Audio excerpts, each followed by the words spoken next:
Hey guys, Todd here with Avalanche Audio Video in Cleveland, Ohio. And this is our very first unboxing slash setup slash troubleshooting style video. And this is all about the Pilotfly H2 gimbal. These smaller gimbals really caught my attention for two reasons. One, the price, they're very affordable. And two, the payload. It's low. It's like 2.2 kilograms, which is like roughly 4.8 pounds for this Pilotfly H2. And what that says to me is that I can use it all day, I can cover a lot of ground, and my shoulders and my neck and my back won't be destroyed after. If any of you have used a larger gimbal like a Ronin M or Ronin or Movi M5, you know that if you're using it all day, by the end of the day your shots suffer because you just can't pick it up anymore. So let's just jump right into the unboxing of the Pilotfly H2.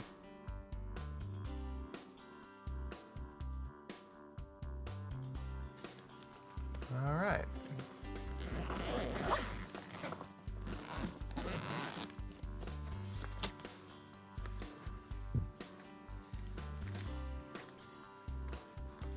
All right, there's the bread and butter Pilotfly H2. Got some 1/4-20 mounts here. My initial thought was to use an iPhone with the GH4 off of one of these arms, so I could control the camera. We'll see if that works or not. Here's the AC adapter. Here's the base plate. And the, looks like micro USB cable. Manual. So I will see you on the other side when I try to figure out how to set this thing up. Okay, so I haven't set this up at all, so I have no idea what's going to happen when I turn it on, but I just wanted to see how easy it's going to be to get the thing balanced before I turn the gimbal on.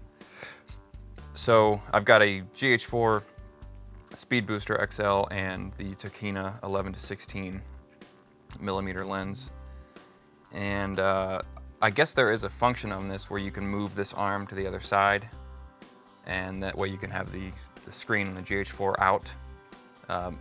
That's the goal, but initially I just want to get it working by itself the regular way, and then I can look at trying to flip it. All right, so there. So it looks like it is, the lens isn't too heavy to where it's just constantly front heavy. The problem, the lens I'm using right now to shoot this is the Sigma 18-35, which I've heard is just a little too front heavy.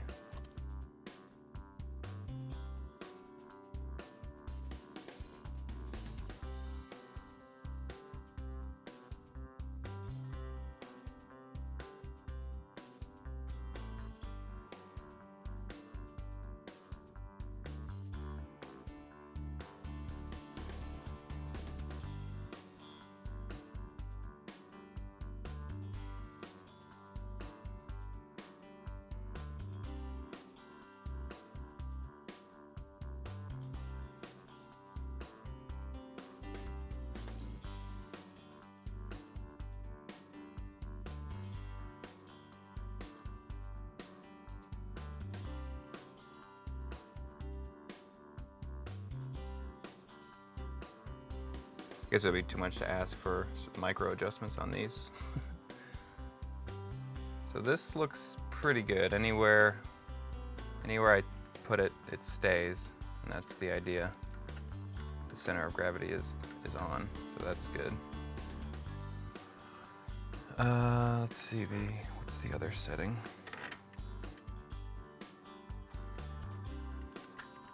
Roll. So that's off. So that would be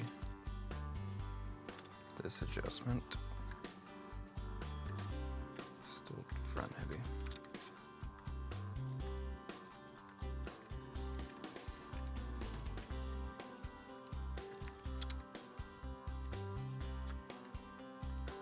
It's as far back as that goes.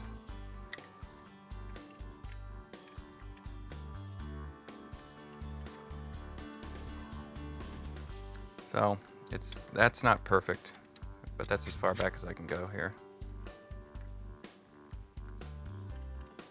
And that should stay, but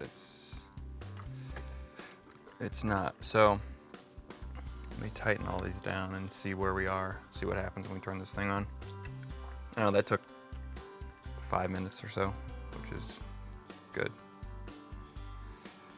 All right, let's see what happens.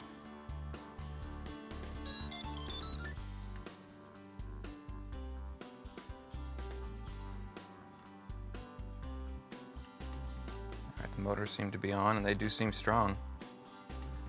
Oops,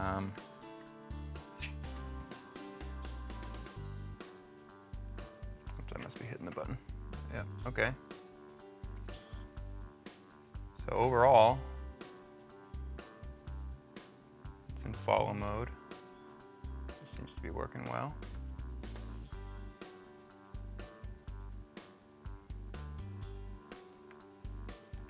Okay, so 5 minutes or so to get up and running. It's raining outside, so I don't know that I'll be able to take it out right now, but